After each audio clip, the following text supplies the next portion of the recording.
काय म्हणताय? इंग्लिश ग्रॅमरचा अभ्यास करताय, पण जिथे लिटल अ लिटल येतं किंवा फ्यू अ फ्यू यांचा वापर करायचा त्यावेळी कन्फ्युजन आहे.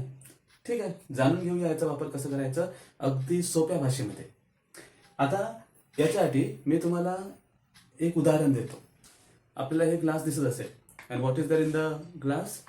दिस वॉटर, राईट? आता मी एक सेंटेन्स लिहितो. आता ह्या ग्लासमध्ये पाणी आहे बघा, याच्यावर मी एक सेंटेन्स लिहिले. काय लिहिलंय? There is a little water in the glass, you can drink it. Okay, आता आपण दुसरं उदाहरण घेऊया ही कॉन्सेप्ट समजून घेण्यासाठी. आता observe this glass and the amount of water is in the glass. Okay, आता ह्या ग्लासकडे बघून हे सेंटेन्स विचारात घ्या. There is little water in the glass, you can't drink it, you can not drink it. ज्यावेळी पहिल्या उदाहरणामध्ये आपण पाहिलं तर there is a little water म्हटलंय, अ वापरलंय. याचा अर्थ काय? ते जस्ट इनफ आहे, म्हणजे ह्याच्यामध्ये पाणी आहे, थोडंसं कमी असेल परंतु हे पुरेसं आहे, म्हणजे एक व्यक्ती हे पाणी पिऊ शकतो. It means it is possible that you can quench your thirst, म्हणजे तुम्ही पाणी पिऊ शकता. त्या एका व्यक्तीसाठी हे थोडंसं इनफ आहे. जेव्हा आपण दुसऱ्या ग्लासचा विचार करतो, हे पाणी आपल्याला पुरेसं आहे का? नाही. करेक्ट? म्हणजे हे पाणी एखाद्या व्यक्तीची तहान भागवू शकत नाही. म्हणजेच त्या ठिकाणी देअर इज लिटल वॉटर म्हटलंय. लिटल हा शब्द का वापरलाय? It means that is not enough.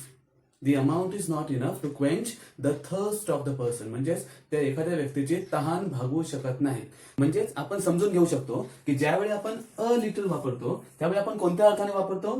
Just enough, म्हणजे आपल्याला पुरेसा आहे. पण ज्यावेळी आपण लिटल वापरतो, लिटल हा थोडासा नेगेटिव्ह याने वापरला जातो, अर्थाने वापरला जातो. म्हणजे दॅट इज नॉट इनफ, म्हणजे तो पुरेसा नाही. आता तशाच प्रकारचा फरक आहे फ्यू अँड अ फ्यू. एक सिंपल उदाहरण घेऊया, मी काय फळ्यावर आता लिहिणार नाहीये. मग समजा एखाद्याचा वाढदिवस आहे आणि वाढदिवसासाठी त्यांनी जवळपास 25 व्यक्तींना निमंत्रण दिली.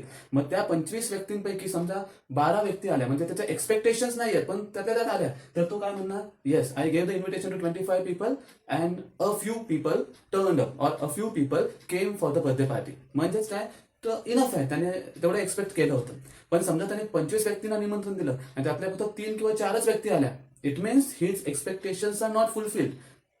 मग त्यावेळी तो सेंटेन्स वापरणार, I gave the invitation to 25 people but few turned up.